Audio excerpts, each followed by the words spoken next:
Hello and welcome to the Preventing Staff Burnout training video with the Michigan Coalition to End Domestic and Sexual Violence. As a disclaimer, the content in this training is supported by grant number 15 POVC 23 GG 00248 BRND, which was awarded by the Office for Victims of Crime under the U.S. Department of Justice. The opinions, findings, conclusions, and recommendations expressed in this video are those of the Michigan Coalition to End Domestic and Sexual Violence staff and do not necessarily reflect the views of the U.S. Department of Justice. Our objectives for this training are to help you understand stress by learning how to address vicarious trauma and burnout, and understand the impact burnout has on staff, and we'll look at the barriers to cultivating community care. Our first objective is understanding stress, addressing vicarious trauma, and burnout. In this section, we'll talk about stress, burnout, vicarious trauma, and compassion fatigue. Having this foundation will prepare you to find creative solutions to addressing burnout in your organization. There are things you and your organization can do to help with the effects of stress, burnout, vicarious trauma, and compassion fatigue. These topics are so important because being aware of how work-related stress and trauma exposure can affect each of us opens the door for developing nourishing organizational care and community care practices to sustain us in this work. Words like burnout and vicarious trauma may sound scary, but these are normal reactions to unaddressed stress and trauma that are preventable and treatable.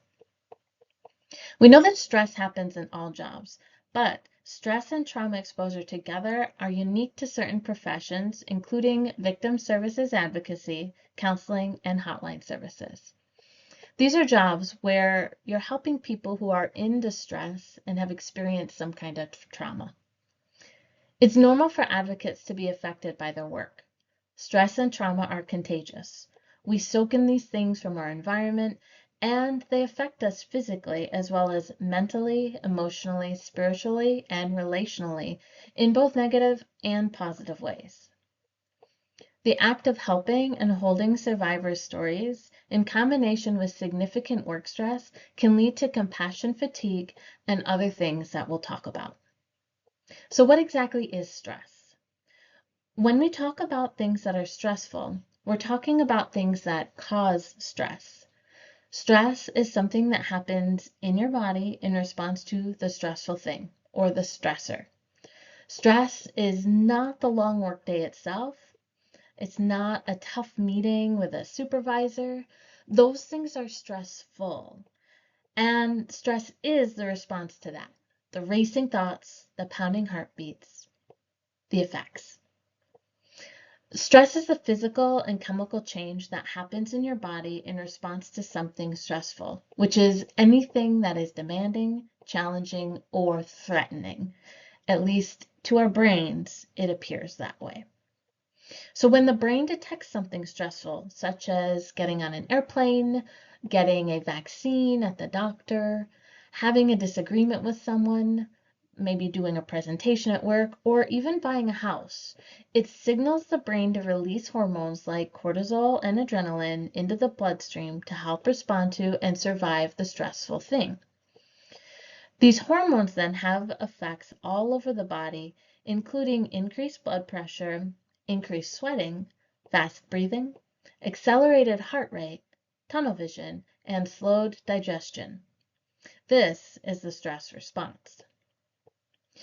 And everybody's stress response is unique. When a person is stressed, they might feel irritated, annoyed, frustrated, or angry. Or they might shut down and feel stuck, sluggish, or numb. And some people feel more jittery, anxious, scared, or even worried when they're stressed. And as said before, not all stress is bad. Moderate, short-term amounts of stress can be motivating and can give us the energy to do the thing we need to do it can help us solve problems, and it can have a positive impact on health and well-being. This type of positive stress is referred to as eustress. Distress, on the other hand, is when there is too much stress or the stress has remained in the body too long. And this can negatively impact our ability to do what needs to be done and can have a negative effect on our health and well-being. Too much stress can look like an elevated heart rate that can lead to chest pains or high blood pressure, shallow breathing and muscle tension that can lead to headaches, slow digestion leading to stomach issues, and trouble sleeping. These are very physical things because they're caused by physical processes in the body. People living in chronically stressful situations have higher risk for heart disease, stroke, and heart attack, as well as gastrointestinal problems like ulcers and irritable bowel syndrome. This can happen when the stress response cycle is stuck. The stress response system in our bodies is designed to work in a cycle. Something stressful happens, the brain detects it, then the body responds to the stressful thing until it's over. And once the stressful event is resolved, the body completes the cycle and returns to its resting state. But what often happens is people get stuck in that third stage, the activated stress part of the cycle. They never complete the cycle, and those stress hormones remain elevated. That's when these chronic issues show up. So just removing the stressor or the stressful thing does not mean the stress cycle is complete.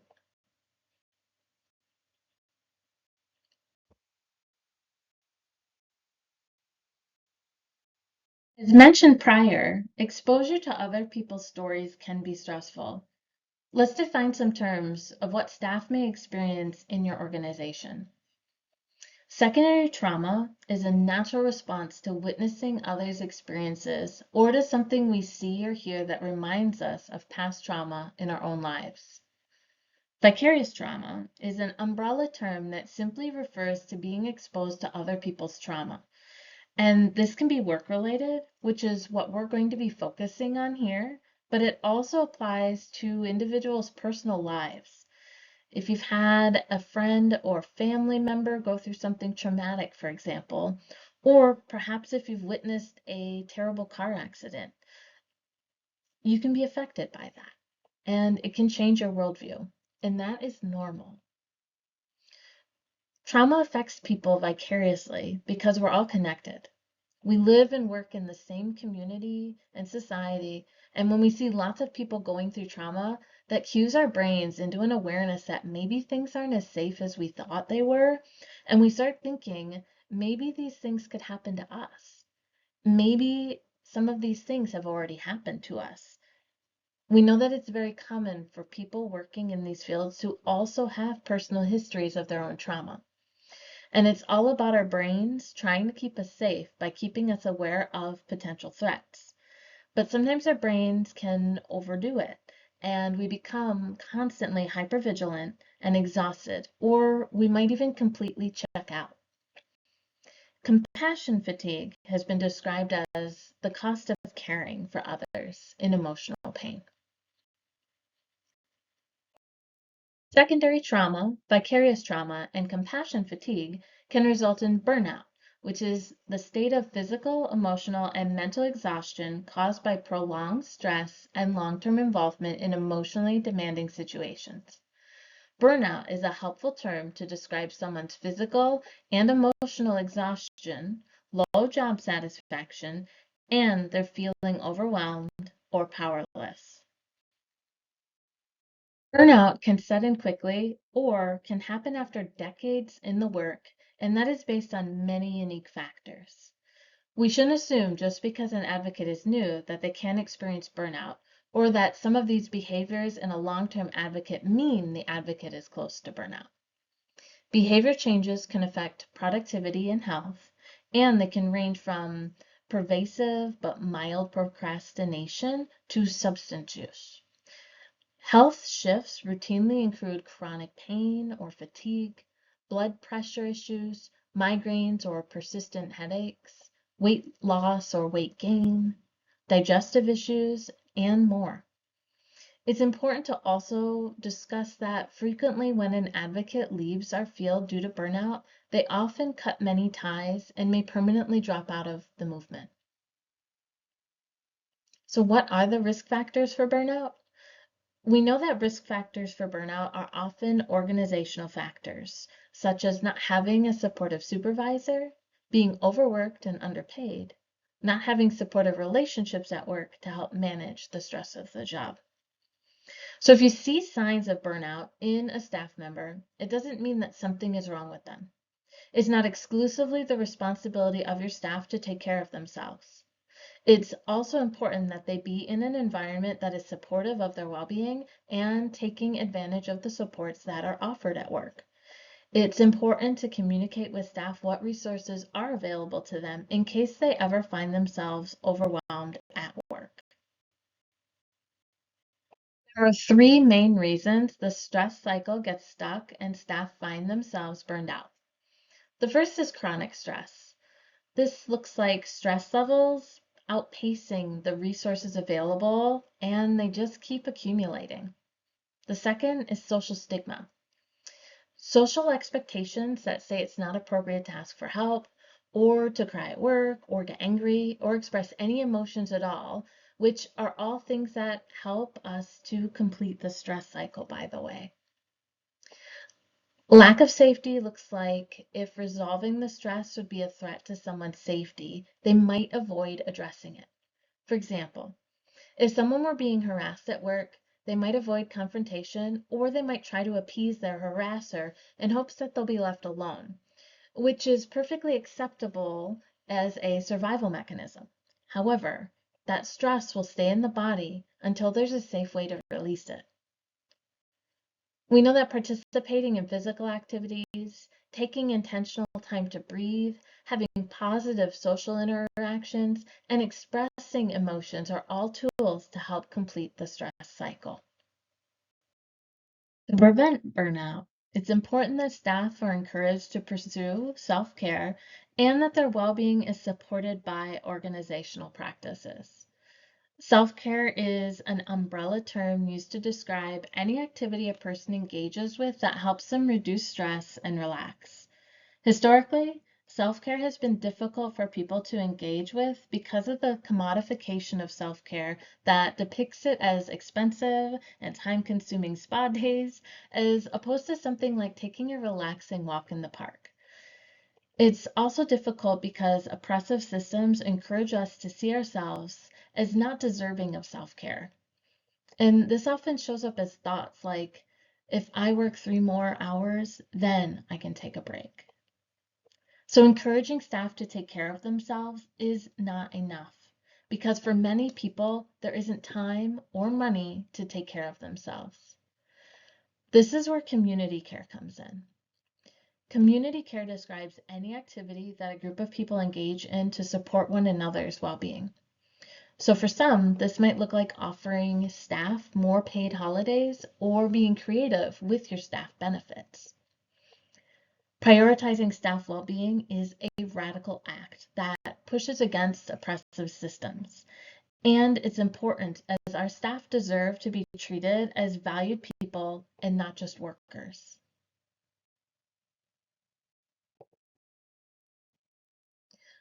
We exist in a culture that breeds trauma, but currently we don't have an adequate sociocultural narrative that provides support for the people who are the most impacted and injured. People on the receiving end of violence, trauma, and secondary trauma commonly find their ways of coping are silenced, pathologized, or dismissed. This is further exacerbated for individuals with marginalized identities. For instance, it's a common experience for low-income women to be criticized for spending money on beauty products like nice-smelling lotions or getting their nails done. From the outside, our culture sees this as frivolous spending that is preventing them from saving. However, not being paid a living wage is what keeps them in a low-income status, and spending what money they do have on nice things is part of what helps them feel good and helps them cope with the stressors of everyday life.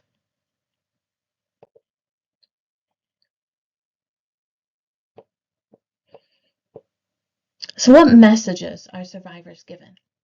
What messages do we give individuals engaged in social justice work, care work, and emotional labor? What messages do we send to poor, single people of color who have multiple children? How can we shift our behavior and narratives to suggest everyone deserves self-care? And how do we suggest this in a way that doesn't cause harm? In essence, how can we disrupt negative messages? One of the ways to shift and disrupt harmful narratives and negative messages is to move to a community of care, which includes supporting everyone in meeting important needs. This frequently includes things we want to identify as givens that usually are not: breaks, time to re-energize during our day, quiet, non-working conversation, nourishment. It includes access to medical and mental health supports, and equitable wages. Organizations that are trauma-informed ensure that there's counseling available that employees can access if necessary, such as through an employee assistance program. These same organizations provide access to a supportive, flexible manager who is open to regular workload assessments to reduce trauma exposure. Additionally, organizations have leadership from a manager who encourages staff to attend ongoing professional education and who provides timely and good quality supervision as needed. Organizations also have employees with more control over their schedule, reporting a higher rate of job satisfaction overall.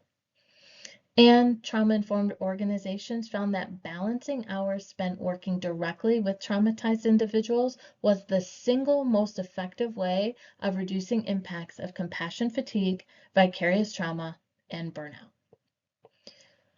We also want to talk about accepting and supporting boundaries that are inconvenient for us personally or for our broader workplace. We frequently encourage boundary setting as a form of self-care. However, we're often unclear on what to expect when boundaries are set and maintained. Boundaries that are encouraged for other people shouldn't result in anger or in consequences. It's an ethical element of community care to acknowledge boundary setting as valuable and to respond positively to people's boundaries. If they are actually problematic for our interpersonal relationship or agency function, we should be having a conversation that identifies the boundaries' importance and purpose, and then seek to meet the need with a viable alternative.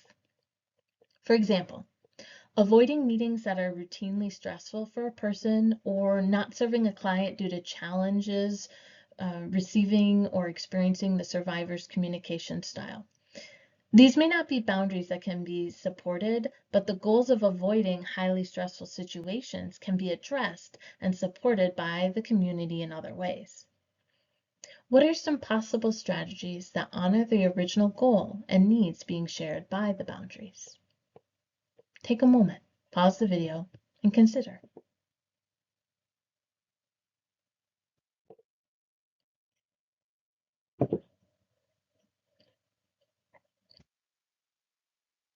Part of creating a psychologically safe workplace means we want to begin people's experience of our movement at an understanding that exhaustion and burnout are not how we earn self-care.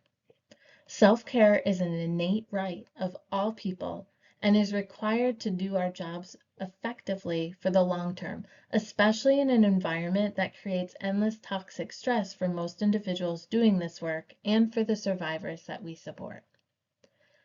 As service providers, when we're on the clock, survivors are the priority. We cannot prioritize ourselves during the time in which we're providing services. We prioritize ourselves by engaging with self-care practices that allow us to be in a space to serve before and after meeting with survivors.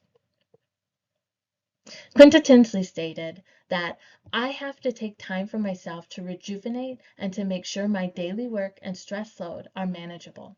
Unfortunately, I constantly work myself into a state of exhaustion before I let myself indulge in an act of self-care, or I will use self-care as an incentive to get through a busy time in my life. Oh, just work 10 hours a day for the next 4 days and then you can get a good night's sleep. Self-care doesn't start at exhaustion. It's a practice to avoid it. There's no single or more correct way to engage in self-care, but we want to remember that there are many things that we call self-care that are not, and we need to support our staff in this too. Some examples include avoidance of conflict because of being too tired to manage it, staff taking care of others first, and team members identifying community goals as things that meet their own individual needs for care in ways that are not authentic and nourishing. Self-care absolutely does not require that team members are doing the same things their coworkers are doing, or that survivors do any of the things that we may do individually or as organizations, but it does require creating a safe container through psychological safety to enable our teams to put themselves and their need for peace of mind, restoration, and wholeness first in a regular and consistent way.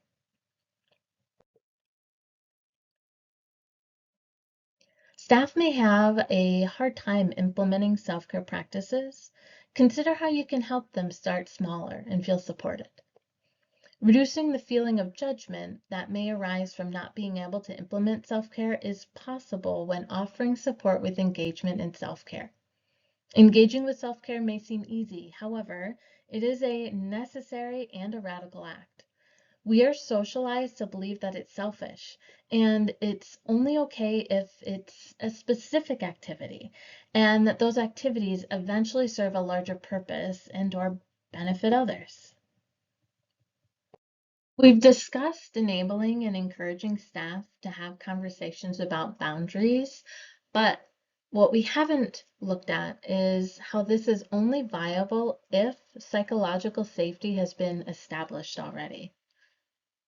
Psychological safety is the belief that one will not be punished or humiliated for speaking up with ideas, questions, concerns, or mistakes, and that the team is safe for interpersonal risk-taking. So why is this important? Psychological safety leads to team members feeling more engaged and motivated because they feel that their contributions matter and that they're able to speak up without fear of retaliation, such as our prior example of boundary setting, but also when it comes to other areas of work, including decision making. Stronger and better decision making is cultivated as people feel more comfortable voicing their opinions and concerns, which often leads to a more diverse range of perspectives being heard and considered. Psychological safety also fosters a culture of continuous learning and improvement as team members feel comfortable sharing their mistakes and learning from them. In a psychologically safe workplace, staff should be able to affirm the following statements are true for them. If I make a mistake on this team, it will not be held against me. Members of this team are able to bring up problems and tough issues. People on this team accept others for being different. It is safe to take a risk on this team. It isn't difficult to ask other members of this team for help. No one on this team would deliberately act in a way that undermines my efforts. Working with members of this team, my unique skills and talents are valued and utilized. To cultivate a psychologically safe environment, you can make clear why employees' voices matter. Explain clearly and specifically why you need to hear from them, why their viewpoint and their input matters, and how it will affect the outcomes of the work. Admit your own fallibility. If you, as a leader, can own up to and demonstrate how you've learned from your mistakes, it paves the way for others. It's important to model the behavior you want to see in your team and to normalize vulnerability. This includes things like being respectful, being open to feedback, and being willing to take risks. You can also actively invite input. Don't assume people will tell you what they're thinking or that they understand that you want their input. Ask questions like, what are you seeing? What are your thoughts on this? Where do you stand on this idea? Leaders can also respond productively. Engage on the note of curiosity to know more than a side of blame, shame, a key aspect that shuts down input. It's not about being nice. Information and reasoning on why something is not possible also has to be shared. Learning and messing up and pointing out mistakes is usually uncomfortable. Being vulnerable will feel risky. The key is to take risks in a safe environment, one without negative interpersonal consequences. Anything hard to achieve requires being uncomfortable along the way. And if a psychologically safe workplace hasn't yet been established, we know that practicing the self-care needed to mitigate and prevent burnout becomes not only challenging, but nearly impossible. As we wrap up Preventing Staff Burnout Part 1, let's pause and answer these questions on psychological safety. Based on what we discussed today, what are 2 to 3 things you are doing really well right now? What are 2 to 3 things you can easily improve upon or strengthen? And lastly, what is one goal you can set for yourself that is more long-term that you can implement in the next 6 months to address psychological safety when you leave today? Thank you so much for joining us today. The Coalition can provide technical assistance to help support you. If you have questions or want additional resources, we're here to help. Thank you for your time, your commitment to survivors, and your dedication to ensuring that your services continue to evolve in ways that are meaningful, effective, and survivor-centered.